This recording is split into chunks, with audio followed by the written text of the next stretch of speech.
All right, guys, just want to welcome back to the Everything Cultural Podcast. Today, me and Nick here will be doing our preview and prediction for the R&L Carriers New Orleans Bowl, live from Caesars Superdome in NOLA. Jacksonville State 3-point favorites, 2:15 p.m. Eastern Time on ESPN on Saturday, December 16th. Looking at the offenses here, Jacksonville State, this is a team that certainly leans heavily on the run under Rich Rodriguez's scheme, and it's been pretty successful for them, led by the transfer Malik Jackson. This is a team that puts up 200-plus yards per game rushing. They have plenty of versatility as well, mainly with the abilities of quarterback Zion Webb, 638, 7 scores for him, another 7, and 860 for Jackson. Anwar Lewis, whenever he was healthy, also had 400-plus. Ron Wiggins as well. They certainly have had some issues with health. Anwar Lewis did play the first 4 games of the year, came back up to 88 carries for 443. So they really like what they have here in the backfield. They even get Logan Smothers on the field from time to time. I know Wiggins is up to par now. So this is a team that has plenty of different options in this rushing game. Nick, what are your thoughts on the Gamecocks and what they've been able to accomplish this season with a strong rushing attack, putting up 232 a contest? 232 a contest is a very impressive number. I like that number a whole lot from this team. They have a great average. They really get in front of the sticks. They're never really particularly behind the sticks on first down. The first down rushing attack is very efficient for this team. 4.86 yards per attempt. Great numbers on the ground. I really do like what they have with Malik Jackson. Like you said, the 860 is fantastic. 7 scores. Zion Webb, he has 7 scores. Logan Smothers, Ron Wiggins. They really do have a decently deep backfield here. They have nice rotational pieces, even if people aren't healthy. 29.8 points per game, almost 400 yards per game. Really solid numbers, and it shows they don't have to rely on the passing game at all, which has been subpar to say the least throughout this season. So it's great to have a really efficient backfield like that can bail you out of games. And the passing attack's really not all that great. Obviously, that's kind of expected of these types of offenses. 26 attempts per game for 166 yards. Smothers and Webb both have 100-plus attempts this season. 11 touchdowns to 9 interceptions. 5-to-6 ratio for Webb. So this is certainly a passing attack that's not really built to play from behind. They really haven't did that horrible of a job, though, in a couple of the games I watched this season where they've been kind of shootouts and they've had to play from behind a little bit. 51% completion rating as a team, though. Certainly not great, so if they're forced to throw, it's going to be a little difficult for them. Some nice players, though. Quentin Lane, he has 250-plus yards. Sean Brown at tight end. And then Perry Carter's the leader with 34 grabs for 603 yards and 3 touchdowns. Again, the passing attack isn't all that great, Nick. It's complimentary at best for this rushing attack, but overall I think this is a good offense, like what they have on their offensive line. Willow Steen's had a big-time improvement season at left tackle. Most importantly, at left guard, Clay Webb has been one of the nation's best linemen. Former Georgia transfer there. The rest of the unit is starting a little bit slippery. I think Traylon Brown, though, is a great center for them. Right side certainly isn't as polished, but overall I think this is a phenomenal offense. It runs the ball very well. But that lack of efficiency in the passing game could certainly probably hurt them in what's probably going to be a road environment. It could certainly be a tough thing on the road to not be able to throw the ball here. I think this is a unit that has some nice receivers when they do get the ball. Sean Brown, the tight end, is a solid player, 292 and 5 scores for him. Perry Carter, 603, 17-7 yards per catch and 3 touchdowns. Solid numbers. The passing obviously is a bit of an issue for this offense. It brings down their total yards per play, which is at 5.38 yards per attempt, which is not great, and the 9 interceptions to 11 touchdown ratio is not a great ratio at all. But if they can find a tempo on the ground and be able to run the ball efficiently against this Lafayette defense, they will have a whole lot of success in this bowl game. I like this running backs a lot. The room they have is fantastic. If they just can keep that pace up and run the ball effectively, this team should certainly be able to put up a ton of points in this bowl game.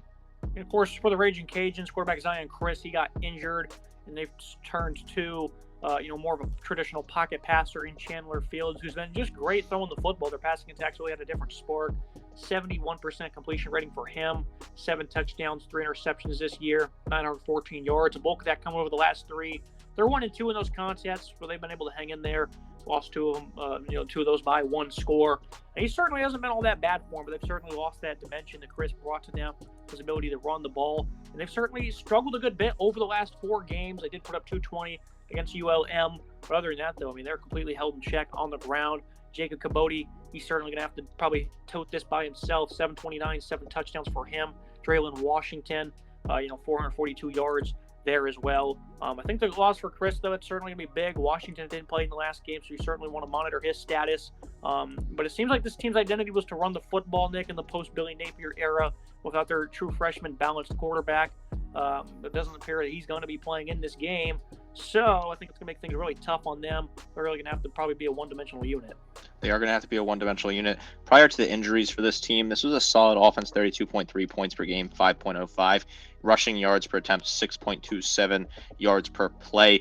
Good numbers. Losing Chris, obviously, was a tough blow to this team because he was having a pretty solid season, all things considered. Chandler Fields taking over the 7-3 touchdown ratio, 70% completion percentage is not bad for Fields, but this is more of a team that is going to have to rely on the run, like you said.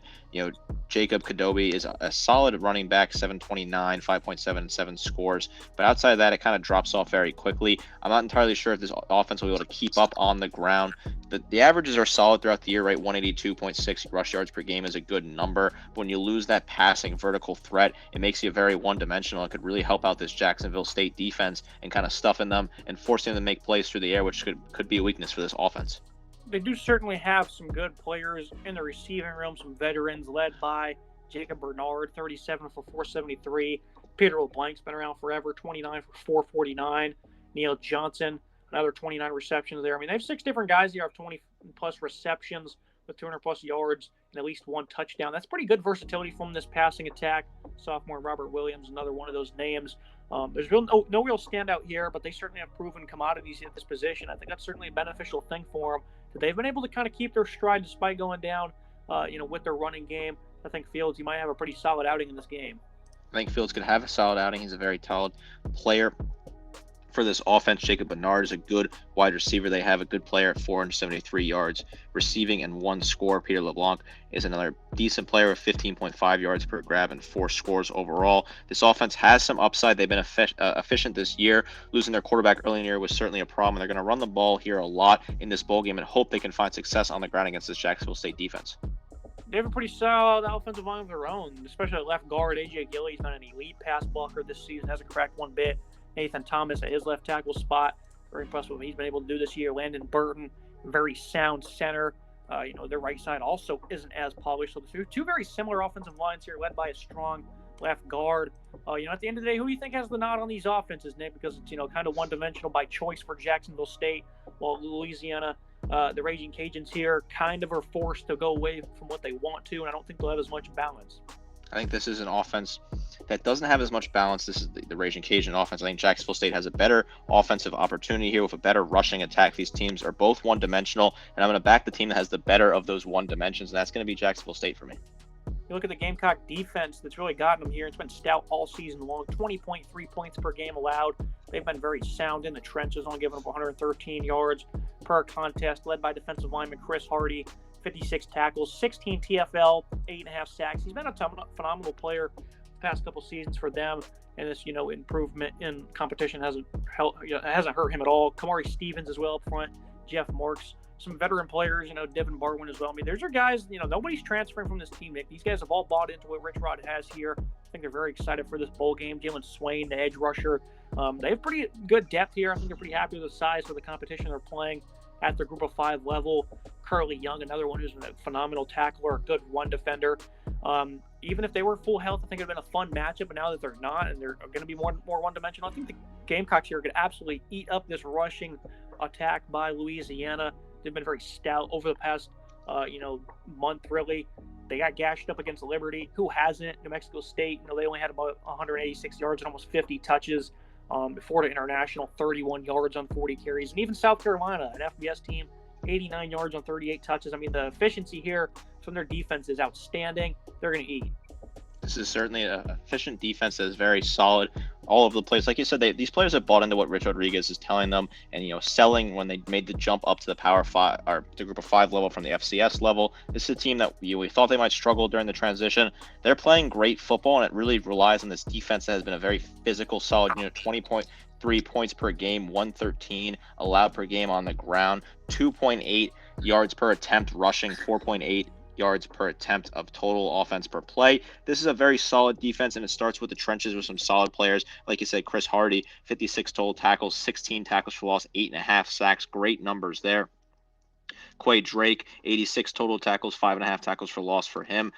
Klobi Fakua, 78 total tackles, 6 tackles for loss, 2.5 sacks for him. The list goes on and on. They're a very productive unit. Curly Young Jr., 4.5 tackles for loss, 3.5 sacks. 32 total tackles. J-Rock Swain, 30 total tackles, 6.5 tackles for loss, 4 sacks. The numbers go on and on. This is a very productive front part of this defense and great linebacking core that is very physical, and they get in the backfield and stop the run. Quay Drake, the former ULM Warhawk, has done a great job for this defense. You look at the secondary, they certainly haven't had the smoothest of routes at times. They gave up 399 to South Carolina, 450 to Middle Tennessee, 300 plus to Sam Houston State, an offense that was scoring like 10 points per game, or I think less than that before that game. They got gashed up. So they've certainly been embarrassed a little bit at times in the back end. They do have 16 interceptions, only 15 touchdowns, a little less than 3,000 yards allowed this year. It's about 250 per game. So they've certainly had a bumpy road, but they play hard, and the efficiency is down to about 59.2% by opponents. Jeremiah Harris, a veteran safety, has been great. I like what he's done in the back. And Kiorka Tarunu at corner, very happy with his play this season. They've been kind of banged up in their secondary a little bit. They're not as deep as they were, as they are up front. They certainly have players like Kobe Fuqua, that is, stepping up. He's been a great run defender for them. Again, they've got some ball hawks back here. This is a team that certainly doesn't seem like they're going to be out of phase here in this one. 13 different players have an interception this year, Nick. I mean, this is crazy versatility they have. You've seen it all the way back in week 1 against UTEP, and it's lasted all the way here into the middle of December. I think this is going to be an opportunity for them to once again do very well. I think, some of these guys against a veteran receiving corps certainly going to be interesting to watch. But I think they should be able to have a pretty sound day with what they can do up front to slow down this run. I like this secondary a lot. They're a very talented unit that has good numbers. 16 interceptions to 15 touchdowns ratio is a fantastic number. Like you said, they have so many different guys that have interceptions this year that are all very productive units. Kidrika Torore, 48 total tackles, 3 picks, 4 pass breakups. Derek Carter, 39 total tackles, 8 pass breakups for him. Fred Perry, 1 interception, 5 pass breakups, 71 total tackles. Like you said, Colby Fukara, 78 total tackles, 6 tackles for loss, 2.5 sacks, and a pick and a pass breakup for him. They spread the wealth out here. They have very physical, solid unit across the board. Jeremiah Harris, 2 picks, 3 pass breakups, 58 total tackles. They have nice ability to spread out the wealth. This is a good secondary unit that has good rotational pieces. I like this matchup a lot for this team. Look at the Raging Cajun defense. Their secondary is much better in terms of yards per game allowed, about 213 per contest over the last month. I mean, they've been very sound, certainly played some weaker opposition, but they only lost to Troy by a couple of points, and, they held them 219 yards. They've given up 21 touchdowns this year to 10 interceptions, so certainly the efficiency and the ability to find the end zone is much higher for this team here. I think this is a pretty hard-playing secondary for the Raging Cajuns. This back end has to create some turnovers if they are presented with the opportunity, because slowing down the rushing attack is probably going to be very tough here, especially without your top player, Kendra Gant, at linebacker. He's in the portal.